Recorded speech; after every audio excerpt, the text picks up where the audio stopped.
How quick has he gone? That's extraordinary. So he has not succumbed to that second half of the parkour syndrome that we've seen so many other riders as their time dies in this final finishing funnel. His time looks better and better. He's going to make it, you know. He's got 10 seconds still to get there, and he's going to post the best time. 11:03 the clock stops. Tobias Ludvigsson must depart the hot seat and acknowledge that he's been beaten by a better man on the day. What a ride from Primoz Roglic.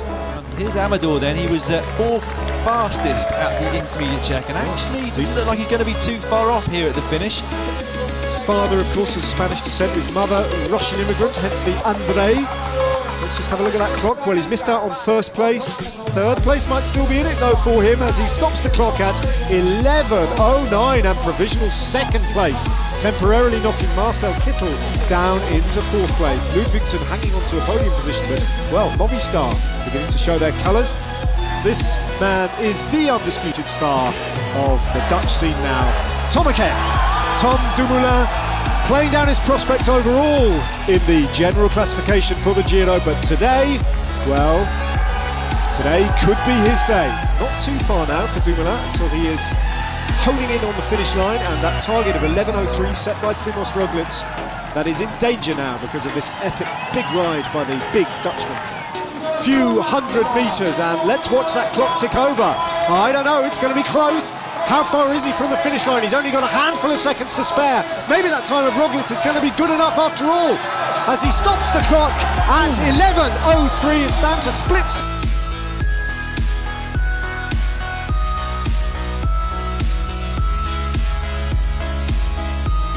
Going to be the King of the Mountains, the first King of the Mountains on this edition of the Giro, and now Chelenghi finds himself just gapped a little bit by Bellato. Now Fraile goes, that's his effort. Fraile has opened up everything in a bid for the line, and Chelenghi is burying himself to try and get across. Bellato struggling to stay on the wheel of the Dutchman. Bit by bit, Chelenghi's getting back to Fraile, but he might have left it a bit too late. There's the finish line, can he get there? No, Fraile looks over his shoulder. He knows that he's beaten the Dutchman. Omar Fraile takes the King of the Mountains competition on stage one. Breakaway companions have been out with him all day, and finally that effort has begun to tell. He's done one complete circuit all on his own, and that little wave in the left hand acknowledges the passage of the peloton as they pass under the Flamme Rouge, marking 1k to go, but 1k to go next time they come off the Vaal Bridge. Now surely you'll see the GC teams give up the ghost here and hand things over to the sprinters teams, and the first of those sprinters teams is FDJ. They take things up now. Lotto Soudal moving into the frame for the first time. 2.8 remaining. Now Bob Jungels hits the front for Etixx Quickstep. There's a little bit of a gap though. Where are the rest of the train? It's a bit disorganised. Etixx Quickstep, not quite the smooth machine that they need at this point, and no visible sign of Marcel Kittel. Now he's just popping into your frame on the right hand side of the road. FDJ have got the momentum at the moment. Kicking uphill a little bit before they line things out and sweep right-handed into the finishing straight. Here they go, huge crowds. I can hear the noise of the finishing line, ramping up the excitement. Demar hits the front with his team. He has two men now. Where is Kittel? He's still on the wheel. He's just boxed out of position a little. Now he finds himself tracking the move of Demar.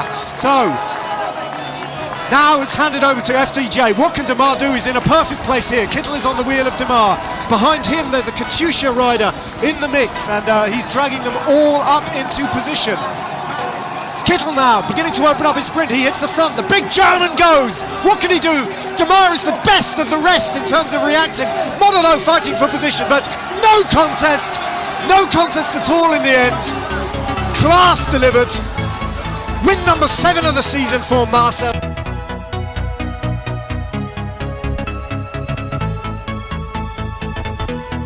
He's done it! Martin Chelenghi takes maximum points at the King of the Mountains, and that will delight the crowd who turned out on the postbank, and there they come over the finish line. According to you, Daniel? 1:11 I've got. And that marries with the information we've got on screen as well. So 1:11, 13 kilometres, that's where the breakaway is. Well, Van Zyl has decided he's got the engine to go it alone. I'm not sure that's the best thing for this group of riders who have really relied on the South African to some extent, or really the collaboration that's involved in. Here come the bunch, and it's game over for Dimension Data today. Well, Etixx Quickstep have lined themselves on the front there. They've got now 3 riders still in front of Marcel Kittel. Well, he has still a couple of men to burn up, does Marcel Kittel. He's sitting in third wheel, and this time Elia Viviani, the Team Sky sprinter, has right on the wheel of Marcel Kittel. So too is Caleb Ewan, he's there. Nietzelo is on him. They're all lining up behind Kittel. When is Kittel going to open up his sprint? It's now! The big German hits the front in the red jersey. He's got competition though from Andre Greipel down the centre of the road, the other German, but no chance once again for anyone else in the race as Marcel Kittel makes it 2 out of 2 and with that assumes the race lead on the Giro d'Italia.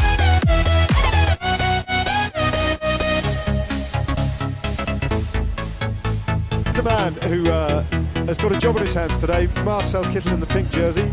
How he'd love to carry it into tomorrow, if it were at all possible. He turns 28 years old, does Marcel Kittel tomorrow. He's pretty isolated, is the Maglia Rosa now, these are testing times indeed. It's not as if it's exploded on the climb here, but it's a tightening of the screw and it does the damage initially to those riders like Marcel Kittel. It might just be enough now to lose him. Well, Marcel Kittel has been dropped. Like a little bit of time though, being paced back on. Some of the other riders who dropped with him. As a surprise move, Movistar's Will Sutherland just pulled over to the right-hand side of the road and took the non-bus by the side to the 280 to Ireland and the other riders shooting off the front, and it looked thoroughly premeditated. This pairing of to Ireland and the other riders is pretty important. They're going to be reintegrated into his chase group, which has been 70 riders strong. That is a healthy size group if they do start working together. You can see now nobody wants to use up that last bit of energy before they hit the climb. They all know what's coming up ahead of them now. It's a very severe gradient that are going to greet them in just a few moments' time. There is the form of Diego Ulissi, and he leads the race and he leads them over this final uncategorised climb. Is he going to get there to the top on his own? He is. It's an attack from Eti's Quickstep there, the next team to go, and they go again, and this time it's Gianluca Francilla. So two Italians now battling this one out, and his legs surely will be feeling this effort. But the gap goes out now to 11 seconds. It's right in the balance. Dumoulin could be riding himself into the Maglia Rosa when we've done our calculations. He might even get a stage win just yet, but there's only 150 metres to go for Diego Ulissi. And even though Dumoulin is chasing hard and bringing Kreisberg with him, I think it's going to be enough. It certainly is now. Just 75 metres. Now he risks a look. Now he can throw his arms in delight. Dumoulin will take second place and Kreisberg in third, and there's a sprint won by Alejandro Valverde, I think, for fourth place. The Movistar man crossing the line, but no one could get to him. What a win!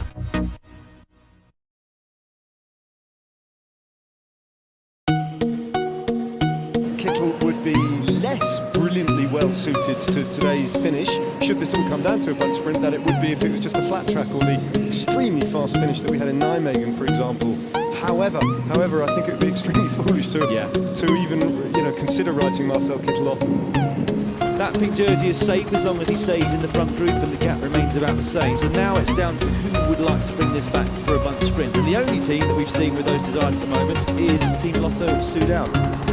This is a full-on effort now by the breakaway group, and as a result their advantages just slipped out to 1 minute 40 seconds, partly because Lotto Soudal have disappeared from the front of the peloton. And here's the catch, Lotto Jumbo bringing the race all together on the closing kilometre for the first time of asking.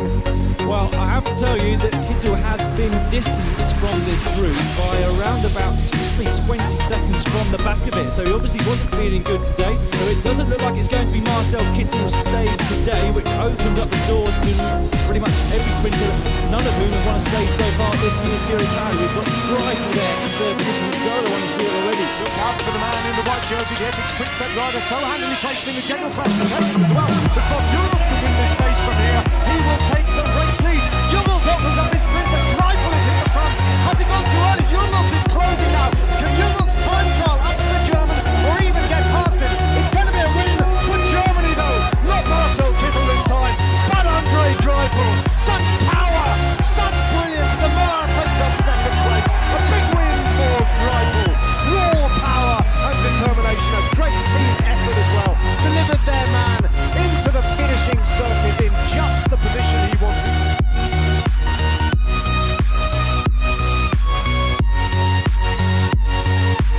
I'm pretty sure it is at this race, unless someone comes to the front in the next 1 or 2 kilometres and really puts the whole team on flat out, then I think this is going to be, well, we're looking at the winner of the stage on our screens right now. There's the race leader, the pink jersey, and there's a little counter move from Fuglsang going. He's highly placed in the general classification, don't forget.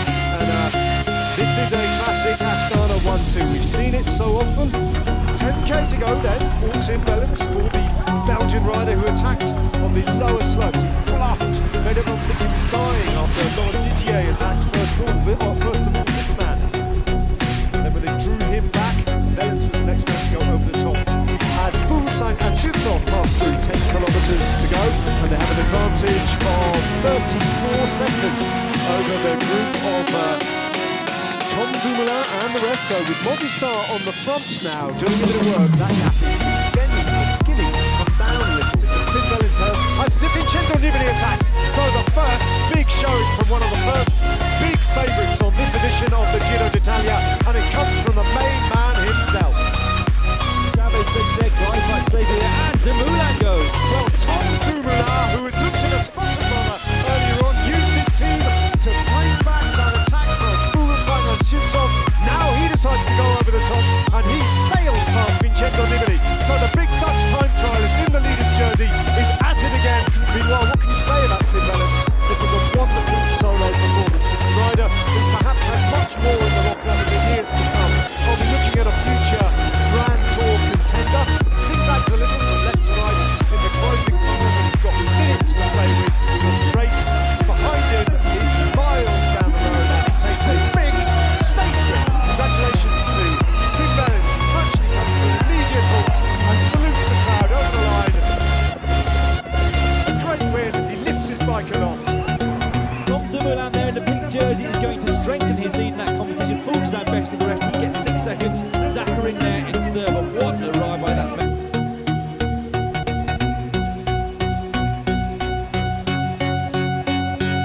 Now with Giulio Ciccone in the breakaway, and the rider just moving through is Axel Demont. After him comes Stefan Küng, the Austrian, Ilya Koshevoy from Lampe Merida, Daniel Martinez, Stefan Denifel from Iron Cycling. That is the King of the Mountains line, the last points of the day, and they're going to go to Colombia, and they go to Daniel Martinez. He takes 3 points for Villa Triestina Southeast. Drinks time for the breakaway. They have been beaten by Cannondale and Lotto Soudal. And Demont, well, I don't know if he's even back in the race yet, but he has 1.3k to go. He's still hanging out there, isn't it? Peloton very much has got things in control at the moment. Well, they're just waiting to pick him off now, unfortunately for Stefan Küng. As we look down at the Duomo, Stefan Küng looks over his left shoulder, through his right arm, and realises that it is game over. Inside 7k, all back together again. Well, it's Kittel himself. What has happened to Marcel Kittel? It's game over, the end of the day for him. A bike change, a resignation, all that work for nothing. Here we go then, under the flat roof into the final kilometre. Who's going to take this up now? Lampe Merida sets the pace with Andre Greipel there, still in third wheel with Little behind him. Jay make their move on the left side of the road with Arnaud Demar. Second place to Marcel Kittel for Arnaud Demar. Arnaud Demar on stage 2, can he go one better? He is perfectly poised now. Ken Ewan is being shuffled into contention. There's Ewan, he's still got a man working for him. Sonny Colbrelli is still there for Bardiani CSF. Matteo Trentin for Essex Brickstep. Tongue out, looking relaxed, but he has to be placed. But now, Greipel is out of position. He's drawn back to about 7th grade wheel. He's going to have to go for a long one. Also is there for Katusha. Anyone can win from here. 200 metres to go. Ewan opens up his sprint, gets close to the handlebars. And now comes the chance for Bommelo down the middle of the road. Greipel coming past them all though. Andrew Greipel wins again from Italo in 2nd place. Bommelo in 3rd. What a sprint that was. Safe result. The mark. Through to live coverage. Let me tell you, there is a breakaway. It's a big breakaway, and it is 4 minutes and 14 seconds up the road. Fairly soon, 79.6 kilometres. So in about 13 kilometres time, they will be going over the top of the first categorised climb of the day, the Schedule. Here's your breakaway. They have a 4-minute advantage, and they have at this point just under 32 kilometres of racing in which to defend it. Gianluca Brambilla in 3rd wheel in the blue jersey of Essex Quickstep. He hears the bell. Is he about to ride himself into the pink jersey of the Giro d'Italia? Brambilla has dropped Monteguti, so this is it really. move for Brambilla. For him, it's all about what he can do over the next 24.7 kilometres, and he's going to have to do it without any allies. Gianluca Brambilla for Italy, and for Italy, over the top we go. What is your advantage relative to the favourites who are closing on you all the way? He passes through 10 kilometres to go now, Gianluca Brambilla, and he's separated by 2 minutes from the big chasing lead behind him on the road. He's got 27 seconds advantage to Matteo Montenucci. This is a moment of history for Gianluca Brambilla, just 27 years of age, in the best form of his life, riding on the biggest stage an Italian could possibly dream of, towards a stage win and the potential of the Maglia Rosa on the Giro d'Italia on a sun-baked afternoon here in Tuscany, with the whole country and all across the world people watching on to see whether he can do it. He's into the closing couple of 100 metres now, Gianluca Brambilla, and very soon now he will know that he has won stage 8 of the 99th Giro d'Italia, but he will know that's only half the story. Is it enough for the pink jersey? Gianluca Brambilla takes stage 8 into Arezzo. His moment is only half done. We're going to stop the clock, and very soon we might be looking at the next pink jersey. Italy celebrating a 1-2 over the line. Brambilla and Montenucci, and now the clock is ticking over.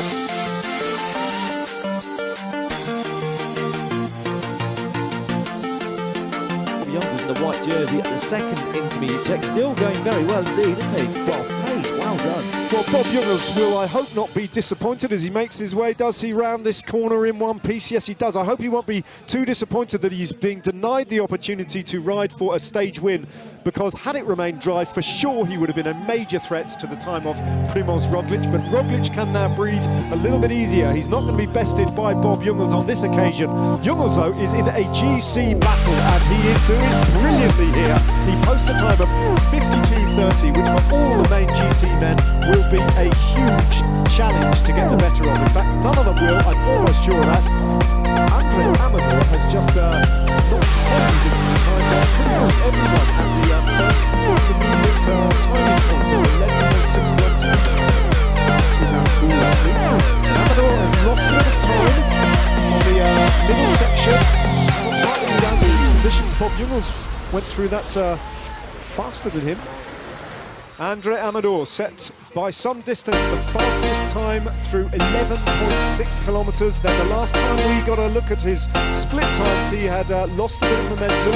It's still going to be a very fast time though for the Costa Rican rider from Movistar. Where is the clock going to stop for this man? The rain continues to bucket down here at the finishing line. He runs up over the cobbled section, just a little rise in the road now, and drops down. Fingers poised over the brakes to come to a halt when he crosses that line, and he crosses it in 10th place. A very good time, 1:19 down in 53.04 for Abonnez-vous. Gianluca Brambilla at 11.6k has lost time. Where does he sit relative to other GC?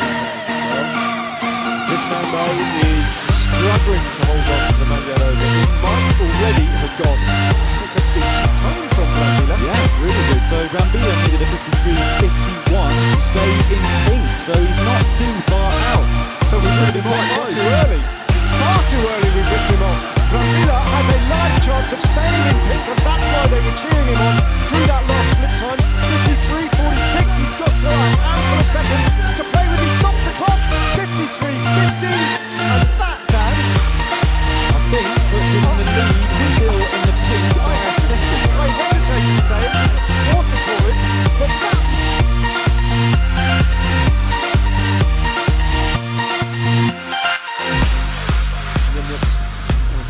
Visconti and Bohem are back in that group, so there's no chase group on the road any longer, simply a 13-man breakaway and a peloton containing a Maglia Rosa of Gianluca Brambilla. This is a key moment of the race. The first Category 1 summit of the Pian del Falco beckons. Almost detached from a very, very small group now that contains Vincenzo Nibali. I can see Domenico Pozzovivo, Rafa Majka is up front. There are all the favourites are there except for this man. Is this the end for Gianluca Brambilla's reign in pink? 100 metres to go from Cunego. Now he opens up a gap, and Ciccone goes over the top of his leader, who's unable to hold his wheel. And it's a battle between the young Italian and the veteran going to take 35 points to go back into the blue King of the Mountains jersey at the end of the day. Attempts to come go over the top. It's fairly flat for the first kilometre or half. If you look at well, what's happened here? Grazzi coming together with Cunigo, Ciccone, That's interesting. I don't think he was deliberate, but for actually effectively trying to keep the inside of Cunigo. It's got a corner all wrong. Now this needs to get a bit of a gap. Well, for the second successive stage, right now, Gianluca Brambilla is back from the dead, holding on to his pink jersey for dear life. He's made contact with the group of favourites. Now we can see quite a unique situation. Brambilla doing work on the front. Good to say, I want to sit in and try and keep the pink jersey myself, but he's putting it all on the line now with Lux going in there. Gianluca Brambilla gives up. He's done his domestique job today in the Manuel Rosa. He hands over to Jules. Now it's all over to you, Bob Jules. What can you do to peg back Andre Amador? A stage win on the Giro d'Italia for Giulio Ciccone. Taking a win in Sestola and celebrating it like the champion he might well become. Almost overwhelmed with emotion, on the line, a double punch, a bowing of the head. Victory for Ciccone. Giovanni Visconti hands over to Amador. He stops the watch now at 2:10, and there is the gap, and it has come back substantially. So what a job they've done. Alejandro Valverde leading over the big favourites. So where did they come back from? That was extraordinary. I can tell you, Bob Jungels did a tremendously long turn on the front. It's his big chance of going into the pink jersey, and I think he's done it. He brought that gap down enough that Amador will not be in the pink jersey, but Bob Jungels will be. That was exceptional. There was almost no gap at the end of that. So last time we had a time check,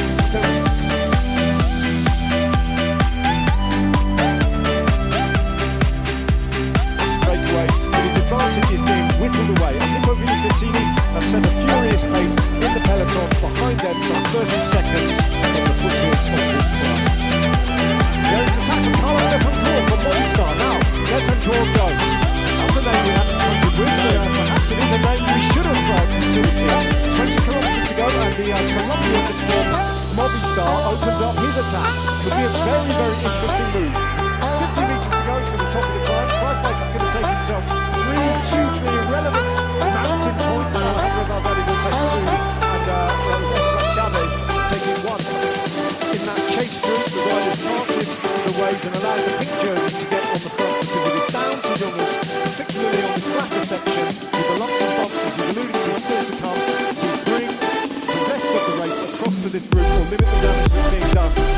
Amador decided it's his turn to go, and we saw Michael on the wheel.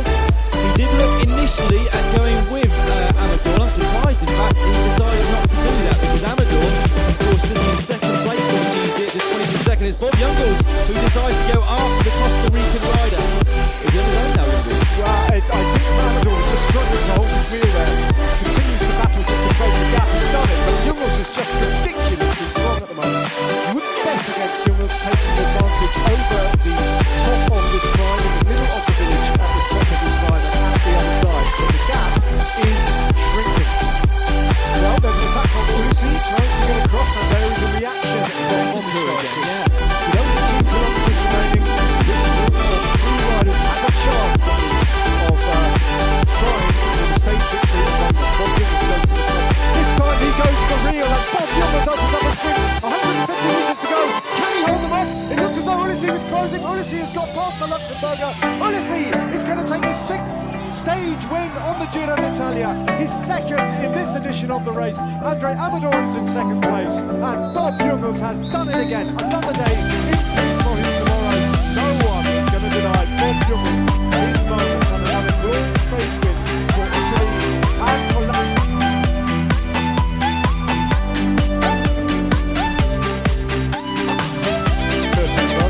Daniel Oss will take points, and the Maestro will do absolutely nothing to upset the collaboration between these two, I would imagine, to upset Daniel Oss, who's a man you probably don't want to anger. And there they go, and Oss takes himself another 20 points. Now the catch has been effected, so that's the end of the day for Oss and the Maestro. They rejoin the peloton. The race has come all back together again with 22.5 kilometres remaining. In 700 metres time though, the train of Lopez Vidal will pass over the finishing line and they will take the bell. And that means that it is the end of the GC race. All those riders will be given the same time, provided there are no splits in this peloton as they pass over the line. And it doesn't look like they're going to be. Lopez Vidal weave over to the left-hand side of the road, and that point is coming up very soon as Andre Gardner drifts over to the right, allows his team then to pull over to the right, and now Gardner will just have to sprint and reposition himself and get back on to that train. That's the final turn. Now they line things out for the bell lap. Nobody's going to show their hand as yet. Caleb Buell, the small rider, has entirely disappeared from view. There he is in the centre, marked by Marina Hoffman in the yellow of Lotto Jumbo, and still Greipel, just a little nudge across to his right, and still he sits comfortably. Now they turn right-handed, just 200 metres to go. Surely Greipel's working on the sprint now, just hidden by that shield there. You can see Greipel working up now. Ewan is challenging him. Neck and neck, the big man and the small man. Ewan has got almost no room to make the move, and he won't get past the German. Not this time. Not again. He takes second place. Greipel takes his third win on the Giro d'Italia. Yet another dominant sprint from the German.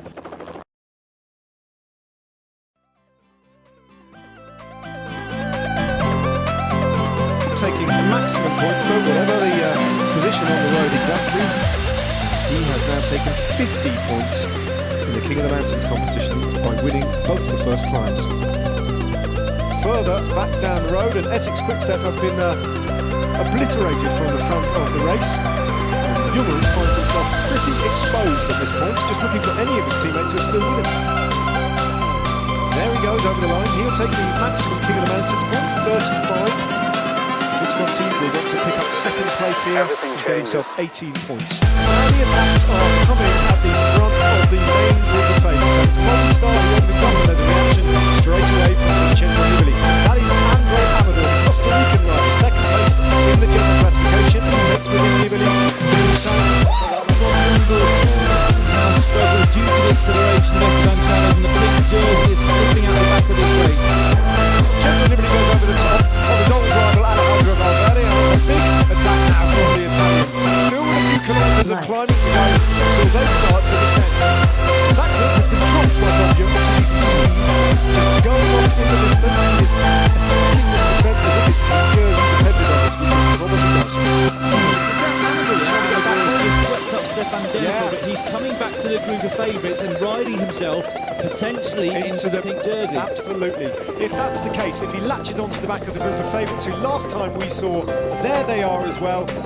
They were almost a minute up on Bob Jungels, and if Amador has that's the ride of his life.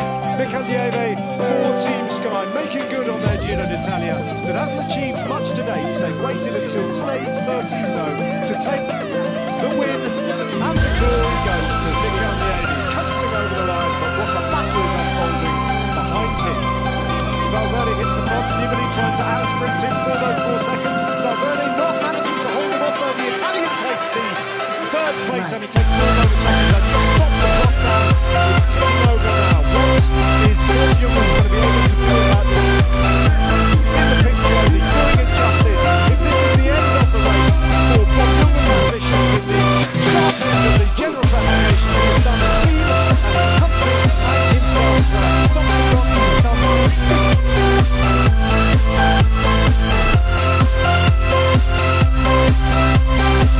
He bounces up over the 100 mark, earns himself another 35 points, taking himself to 124 overall. He will earn 18 points for second place.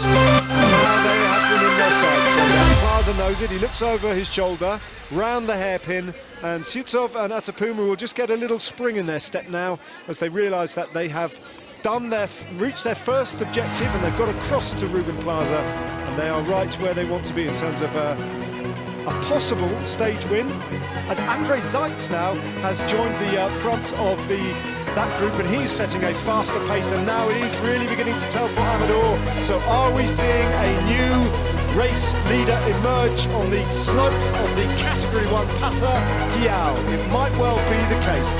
Well, there he is. He's latching onto the back of the convoy of cars behind that group of favourites. The pink jersey, ladies and gentlemen, is getting back on. Now he Now he goes. Vincenzo Nibali, I sensed that something was imminent. He had a little look at Scarponi. Scarponi gave him the wink and said, I'm off, it's up to you. And now the team leader makes his big attack. And straight away, as he has done repeatedly on this Giro, Stephen Kreisberg is the first to react. Meanwhile, that's a Puma has attacked the other two. So Sutsov and Kreidler have been left by the Colombian under threat from his girlfriend. We understand that if he doesn't win the stage today, she is going home. Ilo Zakarin finds that he can't look at the pace and he drops off the back as Stephen Kreisberg launches a huge attack. Chavez looks across to see what Nibali can do. He wants to bring it back, but Chavez might have to go it alone because Nibali is just getting himself his head down and can now Nibali cracks too. So Esteban Chavez has drawn the Italian. Nibali showing real signs of weakness on this fly. Artur Puma looks across at Kreisberg, and what will he be feeling? He knows that he was so close. Now he's just got to try and stay on their wheel, recuperate and offer something in the finale. Georg Kreidler will take the win, and he will take 10 bonus seconds, surely, as they go left-handed and into the finishing straight. Can Chavez get across to him? Can Kreisberg go right over the top of both of those? Chavez opens up in the sprint. Will it be the day for Colombia? It will! Esteban Chavez wins the race for Colombia after all. Stephen Kreisberg is in second place. He picks up 6 bonus seconds, and he will be the new Magliero.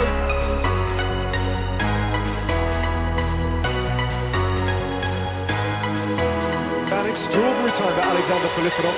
13.04 is the time of Ian Boswell, and I haven't seen any of the riders managing to sprint with this speed towards the finishing line. He's absolutely bouncing down that line, rushes past Stefan Boniface.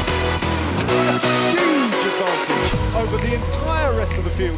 Fully 1 minute and 25 seconds faster than Ian Boswell. That is an extraordinary time.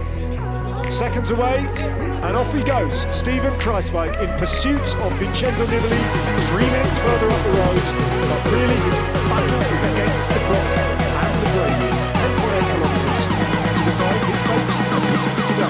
This is an enormous time trial so far from Stephen Kreisberg from the Maglia Rosa. He's going to set the best time through 4.4 kilometres. So, despite appearances to the contrary, he is flying 9:07, significantly less time through 4.4 and much faster than Vincenzo Nibali.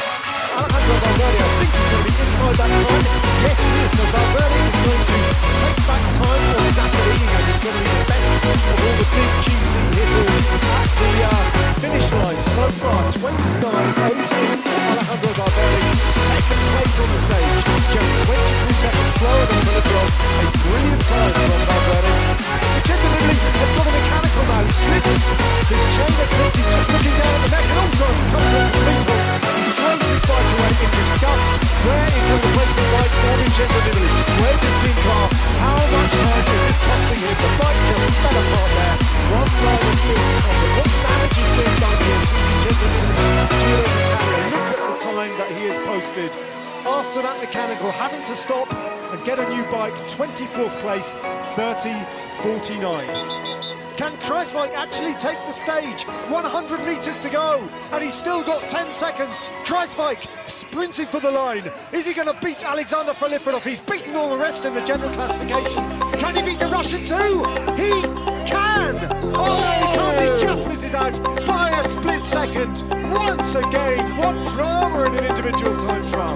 Filippinov takes the win by the smallest of margins, but Kreisberg has obliterated the opposition in the general classification. This is the stage result, and this is confirmed. Filippinov beats Stephen Kreisberg.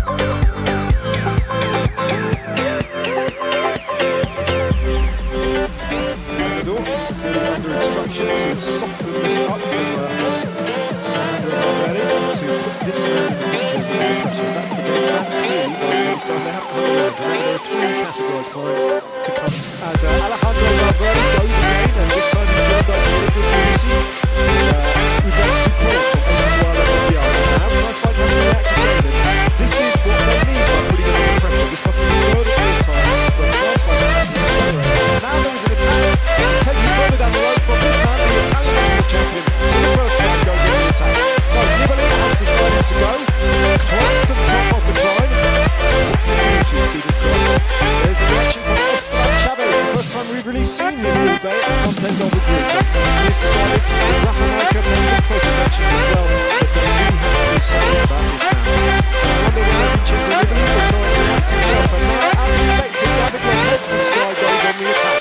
Last time we saw the front of the race, that very much looked like the case, and sure, Ilnur Zakarin is the rider to react, and there goes the Maglia Rosa himself, Steven Kruijswijk. Nibali, well, he attacked once, and here goes Valverde. His patience has run out. He goes in the middle of the road, and there's an immediate reaction from Kruijswijk. Bob Mills just digs in. He's not going to accelerate to join the Spaniard, and Vincenzo Nibali just temporarily looks like he's in a bit of trouble. Domenico Pozzovivo and Vincenzo Nibali are definitely dropped off the back end of that group, because Esteban Chavez is charging up the climb at the moment. He's got 125 metres until he goes over the top. Andrea Valverde clearly the favourite amongst these two, but don't rule out Steven Kruijswijk. Taking the stage win, 200 metres to go. They come round, Zakarin sits up, and it's between these two. Valverde starts to sprint almost in slow motion. Kruijswijk is still on his wheel, not lost contact. Takes the inside line, but Valverde is going to take the sprint. A cool look round to the right. Alejandro Valverde wins on the Giro d'Italia. Steven Kruijswijk in second place, and now it's on the clock to see where the rest of the race are.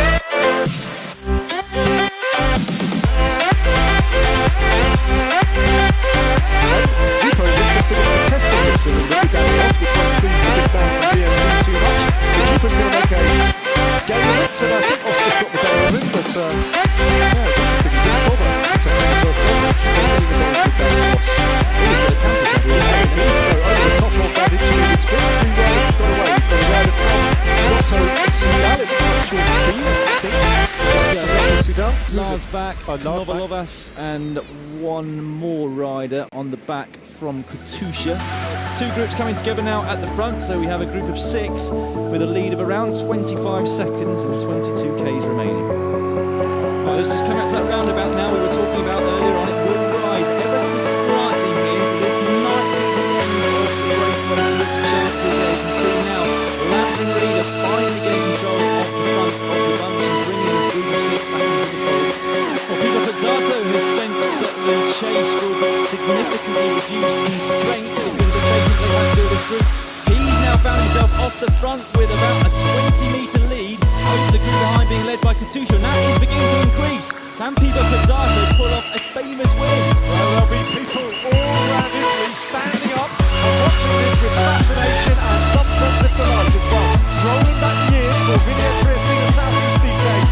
Pipo Pizzato, one of our national darlings, is soloing to victory in the final 700 or 800 metres of the race. What advantage does he take in? Not enough, surely, to hold off this frenetic chase behind him. And still, they gang up on him.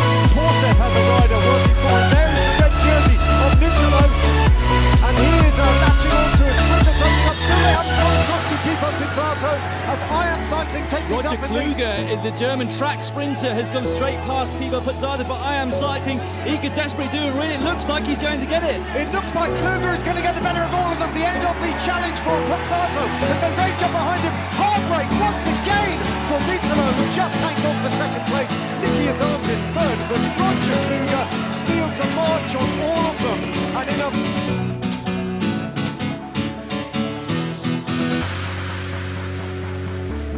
Dauskas does drop away, and there's a reaction immediately from Gianluca Brambilla. So Moser and Brambilla, 2 Italians, are after Pavel Brut. How close are they to leading in the Russian? The answer is pretty close. Moser looking extremely strong. It does look like it's these 2 Italians that are the strongest out of the break. Pretty much as we expected, really. Brambilla is quick in the blue there, and Moreno knows it in the green behind. These 2 teams have sat to rise and then push guys all the way to the top. It's right along the descent. Road that comes afterwards, so it has to give up. Got going at 25 seconds, so it's starting to come back reasonably significantly. Now Trentin, not known for his prime, he's got over that previous one for his work, but that's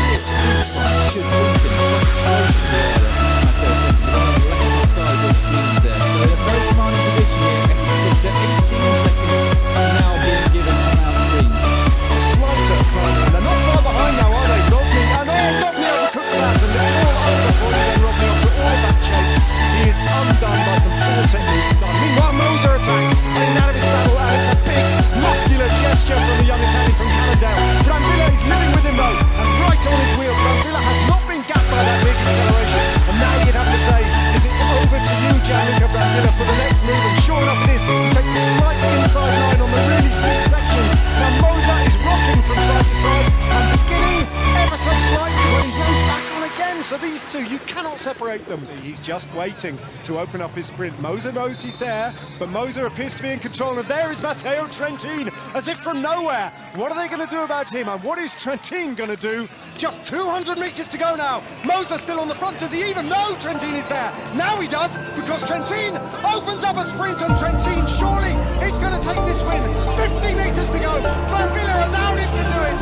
Moser, no chance of responding. What a brilliant win from a brilliant rider, Matteo Trentin. Surely.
This group, which is now all together with Mikel Nieve. But we're entering the territory as Tadame decides to attack and go it alone, and just as I was saying, I think he's thinking he's got to get over the top with something of an advantage on the group of pure climbers as Dombrowski tries to... that was an explosive move from Tadame. Just the first sign of weakness from the pink jersey, and a huge roar goes up at the finishing line here. The Italian crowd who've made their way up to the finishing point of stage 20 know what's happening on the road, and they know that for the first time today, a little bit of daylight is opening up between their great hero Vincenzo Nibali. And that is the point of no return, I would imagine, for Esteban Chavez. 1 minute and 1 second unofficially to Vincenzo Nibali. So Nibali has a 16-second buffer, essentially now, to defend his virtual race lead of the Giro d'Italia. Here comes Raikkonen underneath the Flamme Rouge. The last time he scored on a Grand Tour was 5 years ago on the Vuelta a España. His second Grand Tour stage win. It's been 5 years since he last did this. And Talamay, rolling back the years and back to his best. The winner at Santa Ana di Bernardo. Well done, Ryan Talamay. Well done, you celebrate. Brilliant ride from the Estonia. Meanwhile, Darwin Atapuma takes second place for BMC and for Colombia. Could this be the moment where Vincenzo Nibali becomes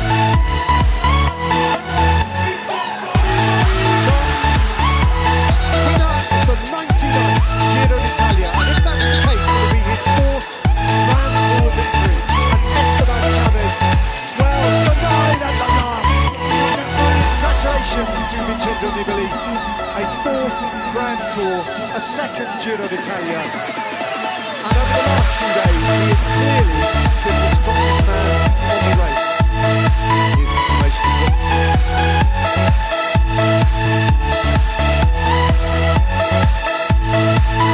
Inside of the screen there. That looks to be like the last ride is trying to push across. That looks to me like Tim Wellens. So it's a powerful breakaway. And Valenta pulls back Manuel Boiro, who's riding on the man possessed, and he's up again. I don't know what Boiro thinks he's achieving here, but he's full of fight. And with 38.5 kilometres to go, he just wants to get rid of Wellens and Brambilla and get across to these two. Looks like these three are not too far from being caught right now, but still a minute's lead to our two strong Dutchmen at the front. As Jos van Emden goes solo, Martin Chalingi is out of contention. He's been dropped after a huge turn on the front with his compatriot, and Van Emden's going to have to do this all on his own. Here goes Trentin. Is that Colbrelli there as well? Oh, well, Colbrelli latched onto the wheel of the white jersey. He's just blasting up this climb. That's the end of the ride for Jos van Emden. There is the rider you were talking about, Matteo Trentin. He's there. Big crash from Colbrelli. Just about avoids it there, Bob Jonas, as he looks over his shoulder to see what's happened to the man from Bardiani CSF. Cameraman on the side, just somebody trying to take a photo. Well, the B is going out at this point. A moment's hesitation from the rest of the race, and the Belgian is flying over this perilous cobbled bridge before they line up into the finishing line. A long way to go though still, and the B will have to just have the ride of his life to hold off this chase. Careful on this section, it is dank, it's dangerous. He turns left-handed now, and a long finishing funnel separating him from victory. Nipple will continue trying hard to get on terms with him. Is that Monsu? If my worthy Grosso goes over the top, damaged, bruised, bearing a scar on his left shoulder. And there's a reaction as well from Villa Triestina southeast. They have Belletti battling hard to get on terms, but Nico Montini out there, Sean B trying to get back on terms. Giacomo Nizzolo closing in the red jersey now. He has Bogolo for company. Over to you, the sprinters. Finally, Giacomo Nizzolo delivers at the Giro d'Italia. In chaotic circumstances, but it will matter not a jot. He's done it. Disappeared really from the overall contention. Showed weakness on weakness. People questioning his entire career really, and what it would hold from this moment on. And then 2 days in the Alps answered everybody's doubts, maybe even his own, who knows? Because Vincenzo Nibali is back where he belongs, winning the Giro d'Italia. But the news is that Giacomo Nizzolo has been, we understand, officially disqualified from his stage win. And presumably, Dan, precisely for that infringement that you identified when we watched the replay, Sacha Modolo felt that he had changed his line. Vincenzo Nibali wins the Giro d'Italia. His advantage at the final finish line is just 52 seconds. Esteban Chavez with Alejandro Valverde in third place, and Steven Kruijswijk heartbreakingly relegated off the podium in fourth place. But the door finally opens and the crowd get what they want. Vincenzo Nibali now taking it to the top step of the podium, about to pull on the Maglia Rosa definitively on the final stage for the second time in his illustrious career. He is the Maglia Rosa of the 99th edition of the Giro d'Italia. And who would say that this time next year we won't be watching him do it again when the Giro d'Italia turns 100. He's an exceptional rider. Has cut a pretty unhappy, disconsolate figure most of the way round this tour of Italy, but when the high mountains beckoned, when the roads passed up over 2,700 metres of altitude, that is when he came to life. He needed 2 stages to turn it round, and he dispensed with the opposition, and in the end, he won with something to spare.